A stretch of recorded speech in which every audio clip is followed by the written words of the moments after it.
कक्षा 10वीं के अब विज्ञान के असाइनमेंट को भी अब हल कर लेते हैं। तो पहला प्रश्न है इसमें, रीना ने अपने घर में जन्मदिन की पार्टी रखी जिसमें उसकी 3-4 सहेलियां भी आई, किंतु उनमें से मीना के कपड़े पर वह भोजन करते समय थोड़ी सी सब्जी गिर गई। घर जाकर उसने उस स्थान पर सर्फ लगाया तो कपड़ा लाल क्यों हो गया। ठीक है, तो इसका आंसर क्या है? तो यहाँ पे देखो नीचे में इसका आंसर लगा हुआ है। ठीक, तो प्रश्न क्रमांक 1 का अ का ये आंसर है। ठीक, चलो आगे बढ़ते हैं। प्रश्न क्रमांक 1 के दूसरा में, प्रश्न क्रमांक 1 का दूसरा है, 2 प्रबल अम्ल और 2 प्रबल क्षारों के नाम एवं सूत्र लिखे। हमें क्या लिखना है? सूत्र और नाम लिखना है। तो इसका आंसर ये रहा। ठीक है, तो 2 ये प्रबल अम्ल है और 2 प्रबल क्षार हैं। ये दोनों प्रश्न क्रमांक 1 के ब का आंसर है। चलो आगे बढ़ते हैं दूसरा प्रश्न की ओर। अब दूसरा प्रश्न में कारण बताओ है। इसमें पहला जो प्रश्न है वो है, दांतों के क्षय व सड़न होने का क्या कारण है? इसके रोकने के लिए क्या करना चाहिए? तो इसका आंसर क्या हो सकता है? तो देखो यहाँ पे इसका आंसर भी लगा हुआ है। ठीक है, आपको क्या करना है? आपको इसे स्टॉप करना है या स्क्रीनशॉट लेके इसको अपने मोबाइल में सेव कर लेना है और इस आंसर को आसानी से आप लिख सकते हो। ठीक है, चलो आगे बढ़ते हैं। ब को देखते हैं। ब क्या है? धान के उत्पादन में अनुकूल मिट्टी का पीएचएस से 8 के मध्य क्यों होना चाहिए?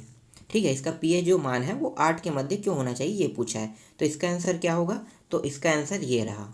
ठीक है, तो आपको पूरा ये वाला आंसर इस प्रश्न क्रमांक दूसरा के ब में आपको लिखना है। तो पूरा का पूरा ये प्रश्न क्रमांक दूसरा का ब का आंसर है। चलो आगे देखते हैं तीसरा प्रश्न को। 37 सेंटीग्रेड ताप को फ़ारेनहाइट में बदलिए। तो 37 सेंटीग्रेड जो तापमान है उसे हमें फ़ारेनहाइट में बदलना है। तो ये थोड़ा सा सॉल्यूशन रहेगा। ठीक है, तो देखो यहाँ पे मैंने सॉल्यूशन भी कर दिया है।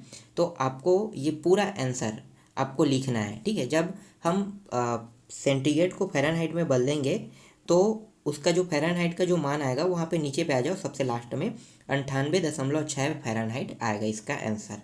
ठीक है, चलो आगे बढ़ते हैं चौथा प्रश्न की ओर। चौथा प्रश्न है, नदी किनारे की रेत दिन के समय गर्म लगती है जबकि नदी का पानी गर्म नहीं लगता है, क्यों? इसको चित्र द्वारा बताइए। तो इसका आंसर देखो यहाँ पे नीचे पे लगा है।